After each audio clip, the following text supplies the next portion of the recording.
By the end of tonight, you'll check your floors, your rearview mirror, and your windows. These aren't movie monsters.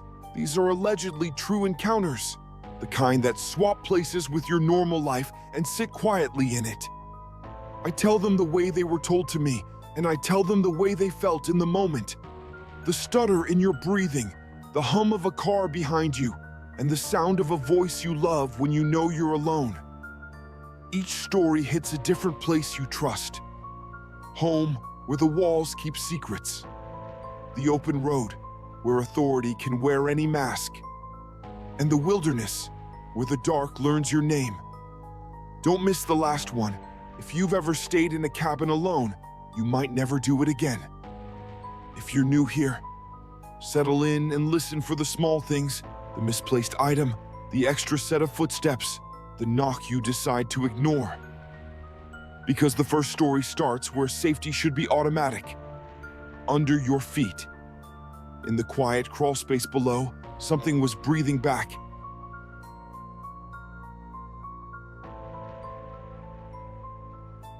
I found out the house could breathe, not wind breath.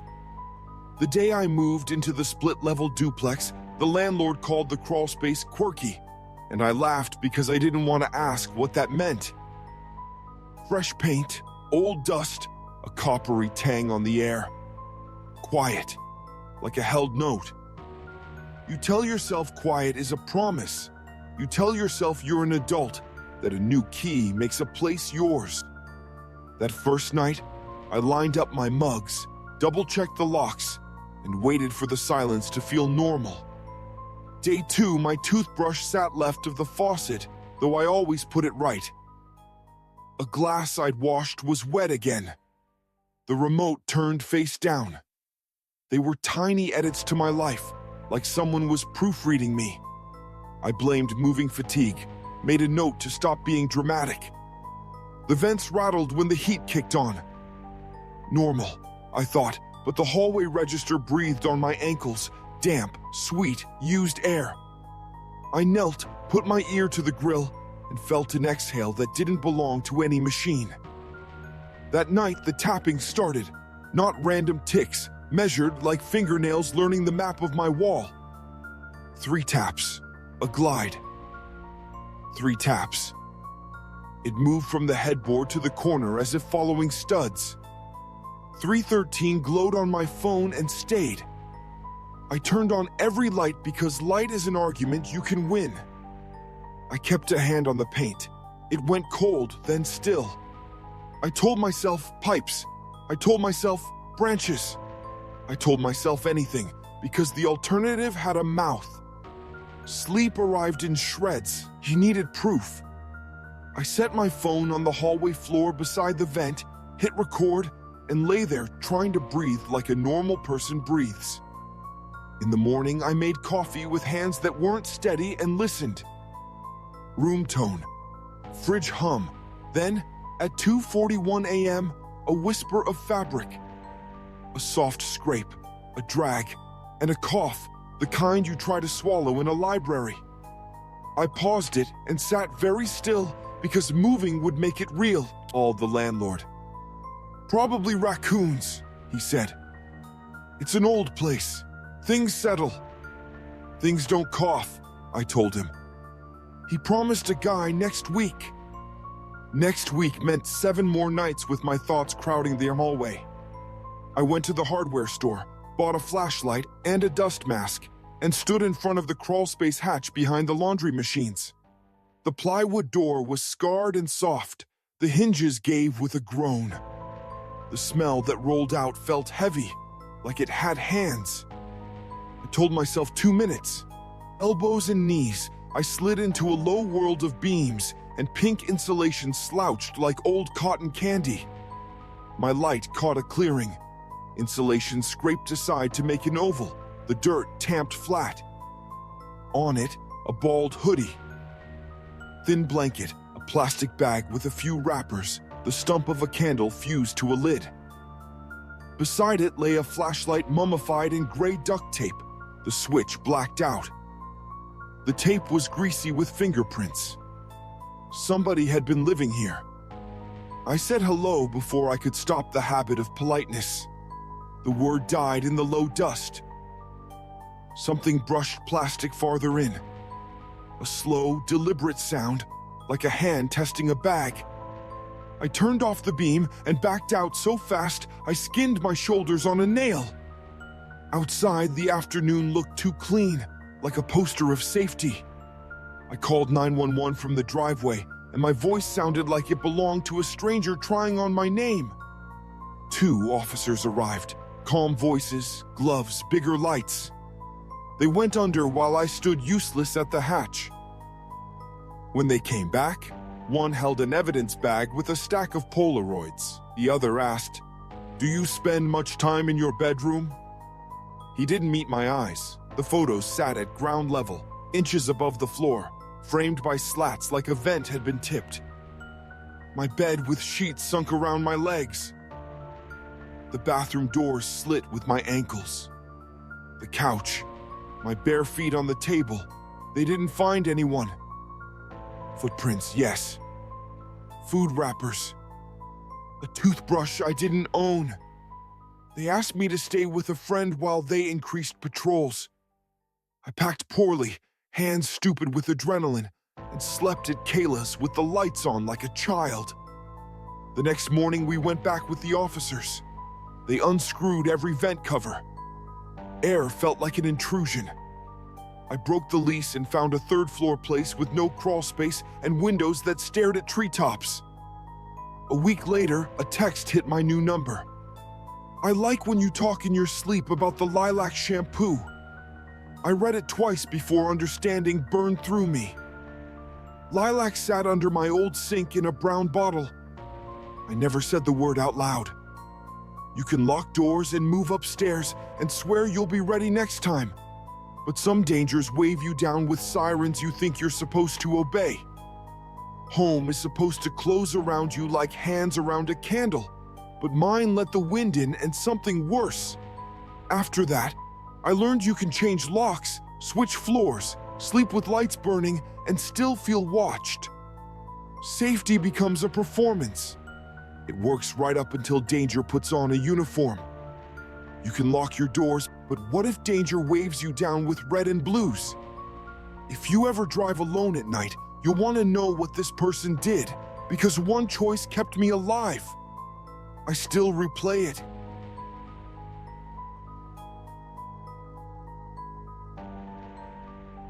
I didn't pull over. That sentence is why I am here to tell you this. Empty highway, past midnight, the kind of black that eats your high beams.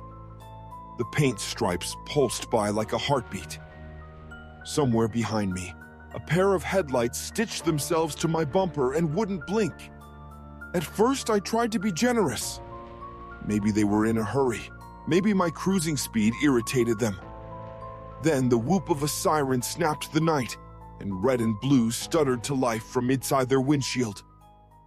Unmarked car, no decals, no number on the quarter panel, windows tinted too dark. A loudspeaker crackled.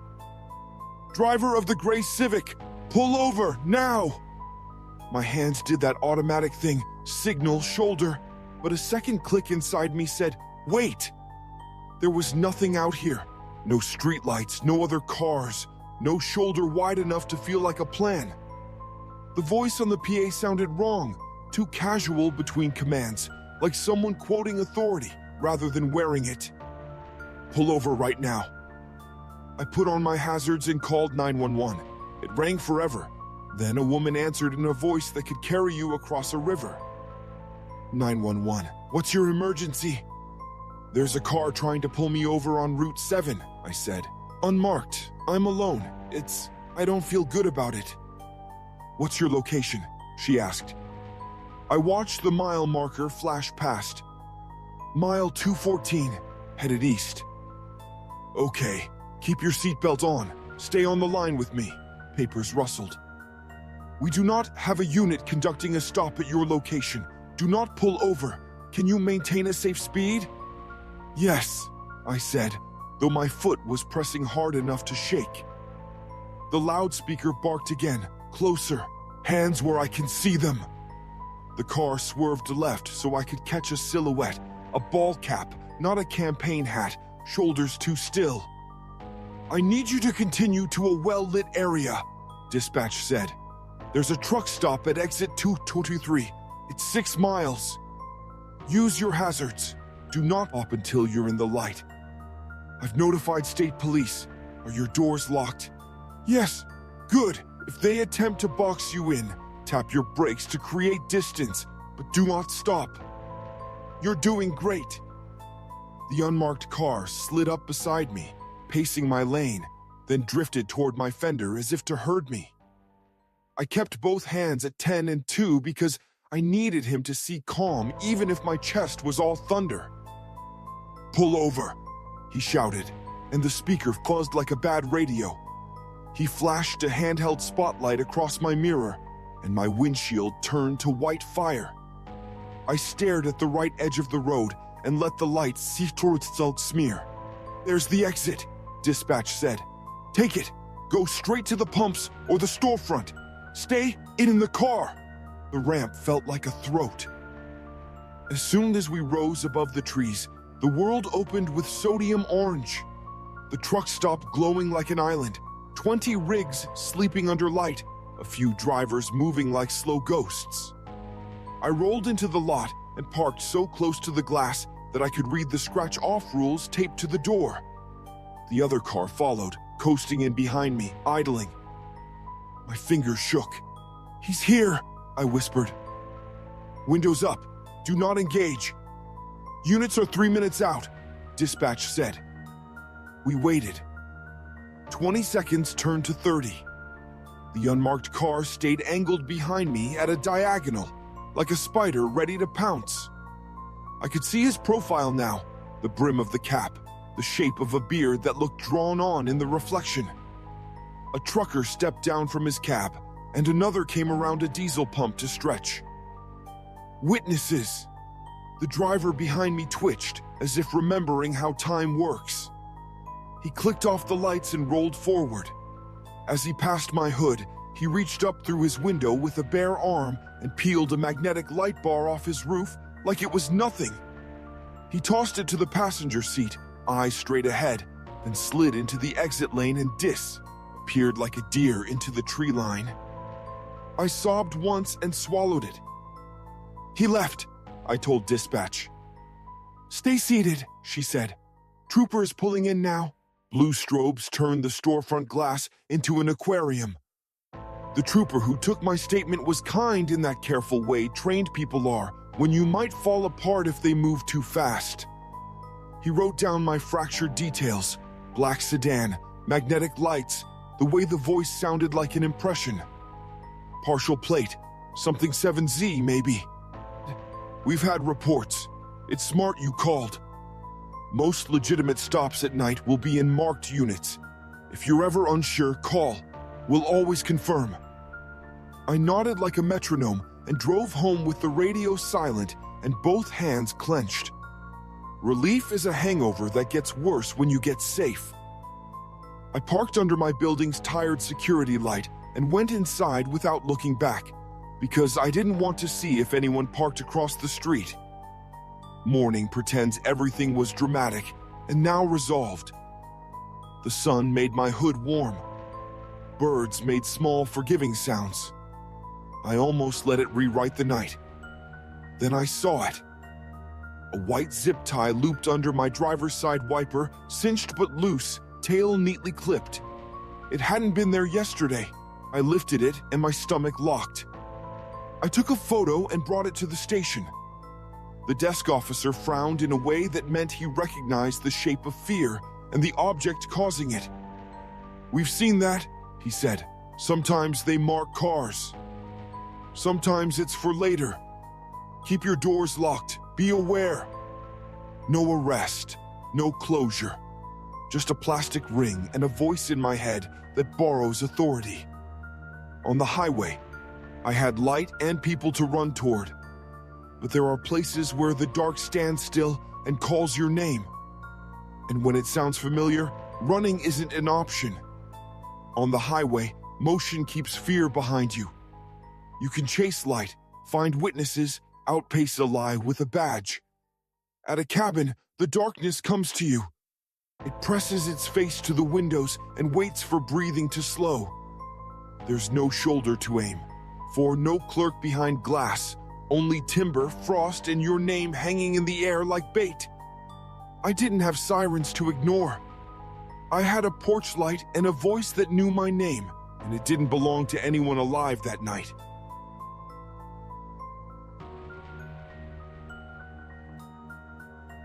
I took the cabin job as a favor to my boss's aunt. House sitting sounded clean. Feed the wood stove, run the generator at dusk, check the pipes, grab the mail from the toad at the gate. The place sat back in pines, a box of windows in cold. A handheld radio on the mantel was labeled Channel 3 Neighbor. At 9, it chirped, "This is Art at the end of the lane. You all settled in?" I said yes. He said, "Holler if you need anything. I listen real late." Comfort worked until midnight. While I brushed my teeth, a voice outside the bathroom window said my name the way I say it, my cadence, my breath. It came from the line where the porch light surrendered to black. I leaned to the screen. No footfalls, no crunch of needles. Just pines, whispering nothing helpful. I shut the window and slept shallow. Morning frost mapped the deck, except for a set of ovals that had melted the rime. They started at the top step, turned toward the bathroom window, and stopped. No approach, no retreat. At 9, Art radioed, "Cold night." I asked if he'd walked by. "Not me," he said. "I don't hike in the dark. Coyotes get ideas." The second night, the voice borrowed Kayla's tone, the friend who let me crash when my old place went wrong. "Hey," it said, light and familiar. "Open up. I'm freezing."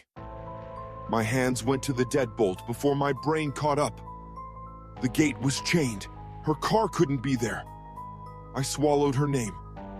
"How'd you all get past the chain?" Silence gathered like breath holding. The porch light felt less like a boundary, more like a stage. I put the radio by the door and slept on the couch. After 2, it coughed to life. "You doing okay?" Art asked. "Yeah, did you just call from outside?" "From bed," he said. "Why?" I said, "Never mind, because telling someone you're hearing yourself at the edge of the light makes their kindness retract." 2 minutes later, the thing outside repeated our exchange word for word in Art's cadence, including the small laugh he'd made after "from bed." It didn't ask for anything. It just played us back like it wanted me to step closer to hear better. My hands shook so hard I sat on them. I tried practical measures. I drew a line of flour at the threshold. I built a ring of mugs on the porch so any bump would sing. I sat with my back to the wall and counted the stove's cooling ticks until they sounded like a clock. Nothing moved. Whatever it was didn't need to disturb what I could measure. It hung just past the bulbs and said things that made sense until I thought about them. "I can see the light," it told me once, in a voice too close to my father's. "It's warmer if you open." Wind came the last night, turning the pines into a paper storm. I banked the fire and must have slept, because I woke to the certainty of height in the room, the knowledge a silhouette puts in your bones. The window over the sink had gone from night black to blocked black. The porch light was on. Something big stood between it and me. The radio sat by my hand. I couldn't remember Art's name. I didn't breathe. The glass felt like skin. Then it spoke, right at the pane. The sentence I used to taper panic, a private string of words I have never said aloud. "Count to 7, you make it through." That sentence lives in my head like a worn coin. I made it up in 5th grade when I fainted during a fire drill, and nobody knew what to do with me. Since then, I've only ever thought it, in DMV lines, on airplanes, in doctors' offices under fluorescents. I've never said it aloud, not once. Hearing it spoken from the window made the room tilt in a way gravity couldn't fix. Hearing it come back to me in no one's voice and everyone's loosened something I needed tight. I stayed still. The dark waited like 7 was a password. When I didn't give it, it exhaled in a way that might have been wind. Time stretched thin. Dawn climbed the ridge and diluted the window to gray. I went out in socks. The flour lay smooth. The mugs were exactly where I'd left them. No prints on the boards. But on the siding, 5 feet above the window, a single muddy handprint spread its long fingers wide, each groove slipping an inch as if the weight were too much. No ladder, no streaks below. Just that hand, too high for me to touch from the outside. I left at noon, locked the chain, and put the key back where she'd asked. I told Art I'd written down the generator hours. I didn't mention the hand. Driving out, I could feel breath happening at my skin, faint and electrical, like the air was practicing my name. That night, in town. A siren went by, and my feet moved me to the door before my head remembered to look. I can't tell you what stood outside the glass and knew the inside of my head. It learned me fast and wanted me to lean into the dark to hear better. If your name rises from where the light ends, stay where you are. Morning find you. And if you carry a sentence you only think, keep it to yourself. Please. Home is supposed to be a sanctuary. Badge is supposed to mean protection. The woods are supposed to be empty of voices. But tonight, those promises failed. A stranger slept beneath the floor I paid for. A man rented authority for the price of a magnet. And something outside the porch light wore my people's voices like a mask and tried on my thoughts. If any of these brushed your life, tell me now. Please, honestly. Have you ever had a real-life encounter like these? Drop your story in the comments so we can all warn each other. If this kept you watching, tap like, share it with that friend who always says that would never happen, and subscribe so you don't miss what's next. Next time, we're heading into places you still trust.